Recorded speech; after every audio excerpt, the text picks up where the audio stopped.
Sean bienvenidos al Cuarto Congreso Internacional de Estudios de la Imagen y Ecología de los Medios. Reflexiones sobre el ecosistema mediático postpandémico.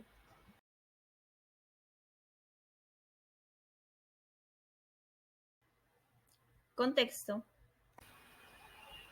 El expresidente de Perú, Martín Vizcarra, anunció el 8 de julio de 2020 la convocatoria para los comicios generales bajo el Decreto Supremo número 122/2020 PCM.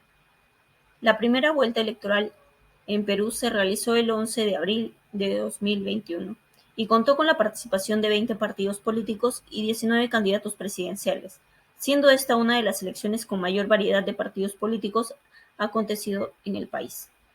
La segunda vuelta de los comicios se llevó a cabo el domingo 6 de junio para elegir presidente y vicepresidentes de la República. Los contendientes fueron Pedro Castillo y Keiko Fujimori. Esta segunda vuelta se caracteriza por una gran polarización entre los idearios de los partidos políticos. Por un lado, Perú Libre de izquierda y Keiko Fujimori de Fuerza Popular, considerado un partido populista de derecha. El 19 de julio, el Jurado Nacional de Elecciones proclamó la victoria del candidato Pedro Castillo del partido político Perú Libre, quien gobernará el país durante el próximo periodo presidencial. El partido Perú Libre obtuvo 8.836.380 votos emitidos, lo que representa el 50.1% de votos válidos, y Fuerza Popular logró 8.792.117 votos emitidos, equitativamente al 49.8% de los votos válidos. Marco teórico. Desinformación. Salaverría define bulo como todo contenido intencionalmente falso y de apariencia verdadera, concebido con el fin de engañar a la ciudadanía y difundido públicamente por cualquier plataforma o medio de comunicación social. Es decir, plantea la intención como una característica fundamental de la desinformación. Algunos autores denominan a la desinformación como fake news. Ante ello, Fallis y Mattinson señalan que las fake news son noticias falsificadas. Es decir, es una noticia falsa que no ha pasado por el proceso periodístico moderno estándar, pero se presenta como si lo hubiera hecho, con la intención y la propensión a engañar. Sin embargo, Warder y Direction indican que el uso de este término es inadecuado. Se debe considerar tres tipos de trastornos de la información: disinformation, misinformation y malinformation, donde disinformation es la información deliberadamente falsa difundida por motivos económicos, ideológicos o por alguna razón. Misinformation es considerada como la información falsa transmitida con el convencimiento de su verdad. Y malinformation es la información verdadera, pero de tipologías de desinformación. Un estudio en torno a las elecciones presidenciales de México propone una tipología de bulos con enfoque en el tema del rumor o desinformación. De esta forma se evidencian 4 etapas: rumores en campaña electoral, rumores durante los días próximos a la jornada electoral, rumores el día de la votación y rumores tras la elección. Asimismo, el estudio realizado en torno a las elecciones argentinas del 2019 por Molina establece que los bulos se clasifican en declaraciones falsas, conexiones falsas entre políticos, hechos falsos, falsas promesas, fraude electoral, imágenes sacadas de contexto, propuestas políticas falsas, información política falsa y apoyo de celebrities a un candidato. En otro artículo de Molina, analiza la desinformación en las elecciones uruguayas de 2019 y utiliza una clasificación similar a la anterior: alfabetización y proceso electoral, fraude electoral, información descontextualizada, declaraciones falsas, apoyo de celebrities, información falsa, imágenes o videos falsos. Si bien se puede observar elementos comunes respecto a la desinformación que se difunde en distintos países de Latinoamérica, es importante acotar que la tipología de rumores varía según el tipo de elección, la evolución de la campaña, el contexto social, político y económico, así como también la característica cultural propia de cada región o país. Fact-checking. Entre las respuestas al fenómeno de los desórdenes informativos han adquirido relevancia en los últimos años las organizaciones de fact-checking, proyectos de verificación, que chequean a posteriori una información. La verificación de hechos es la tarea de evaluar la veracidad de las afirmaciones hechas por figuras públicas como políticos, expertos, entre otros. La intención de los fact-checkers y de las organizaciones de fact-checking es aumentar el conocimiento a través de la investigación y difusión de los hechos recogidos en las declaraciones públicas o grabadas realizadas por políticos o cualquier otra persona cuyas palabras tengan un impacto en la vida de otros.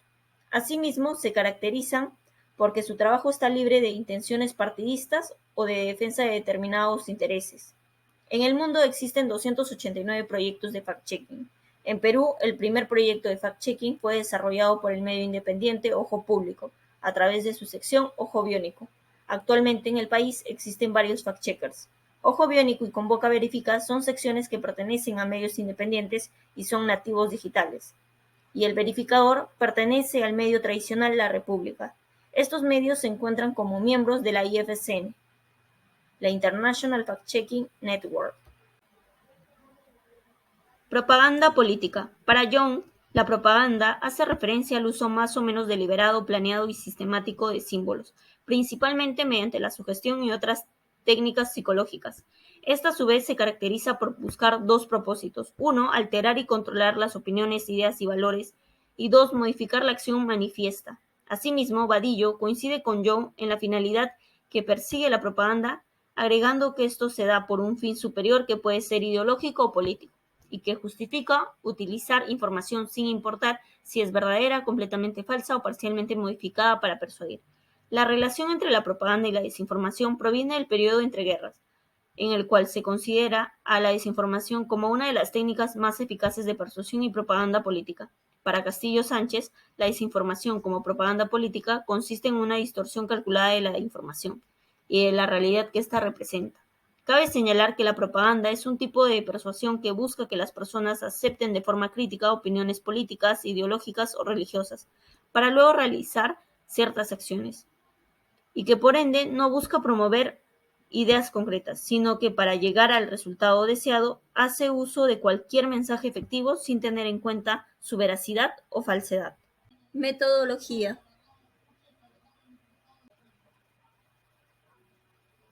La investigación tiene un enfoque descriptivo. Se identifican las características comunes que presenta la desinformación difundida en redes sociales verificada por los fact-checkers peruanos. El criterio de selección empleado para la delimitación de la muestra ha sido la coyuntura social y política, siendo esta la segunda vuelta electoral presidencial, donde se evidenció la difusión de gran cantidad de desinformación motivada por la polarización entre los candidatos electorales. Considerando esta desde el inicio de la segunda vuelta, 12 de junio, hasta la proclamación del nuevo presidente, prolongada más de lo habitual debido a la desinformación. El 19 de julio de 2021. Se considera la labor de 3 fact-checkers peruanos: Convoca Verifica, Ojo Biónico y Verificador. Estos verificadores de hechos fueron seleccionados porque pertenecen a la International Fact-Checking Network. En la muestra delimitada se aplica la ficha de análisis de verificaciones para redes sociales. Esta está conformada por 3 criterios. El primero se denomina información general de la verificación. Los ítems son los siguientes: titular, fecha, URL, red social, cuenta, veracidad de la cuenta, verificación realizada por el fact-checker.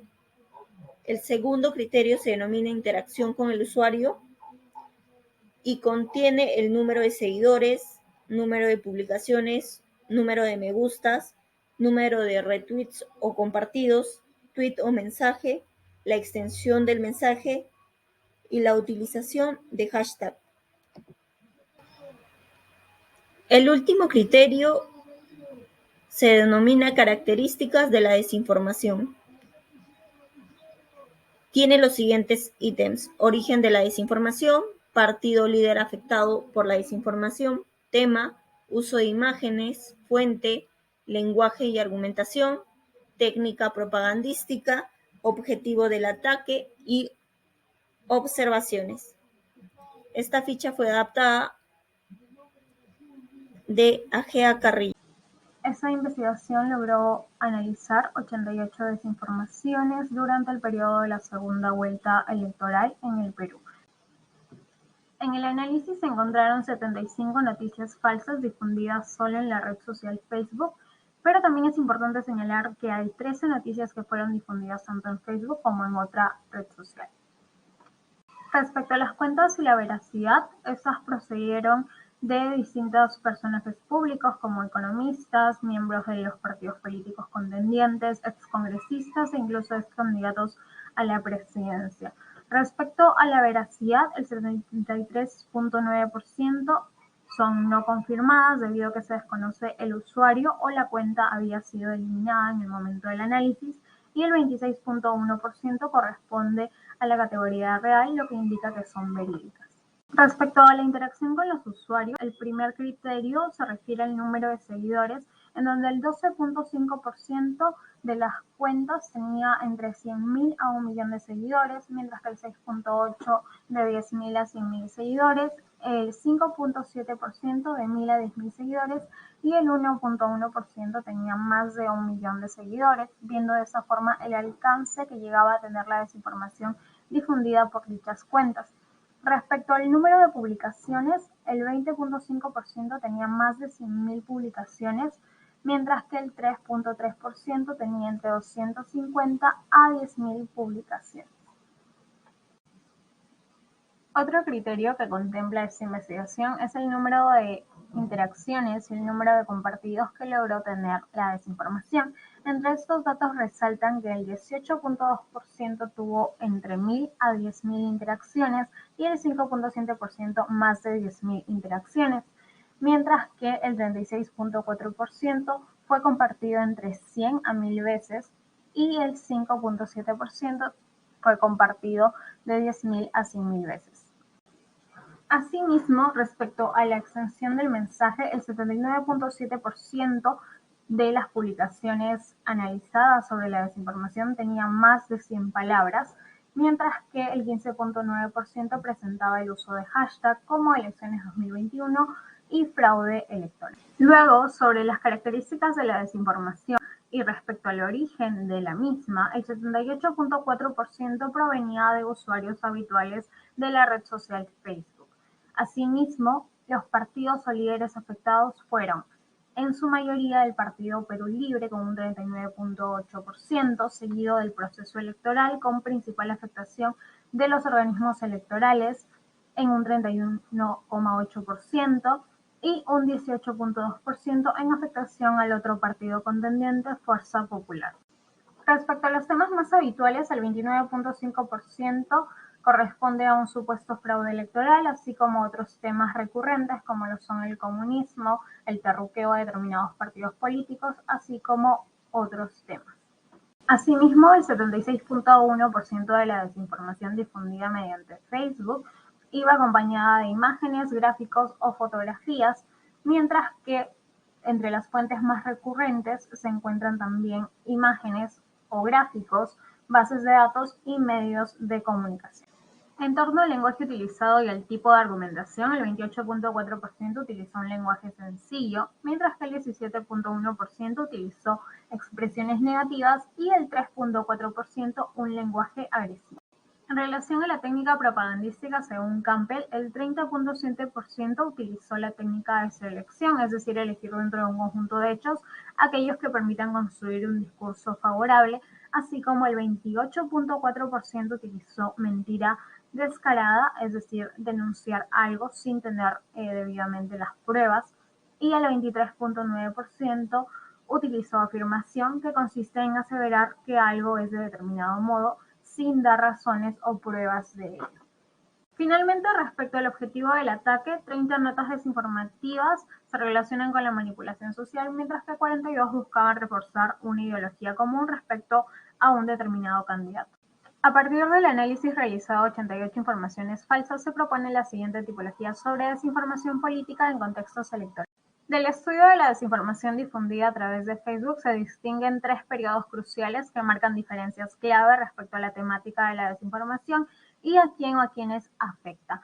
De esta forma se consideran 3 etapas: el periodo campaña electoral, el periodo jornada electoral y el periodo postelecciones. El periodo campaña electoral inicia cuando se conocen los contendientes para la segunda vuelta electoral, hasta días previos al día de las elecciones, mientras que el periodo jornada electoral va desde los días previos al día de las elecciones hasta la difusión de los primeros resultados electorales, mientras que el periodo postelecciones va desde los primeros resultados hasta la proclamación del presidente electo.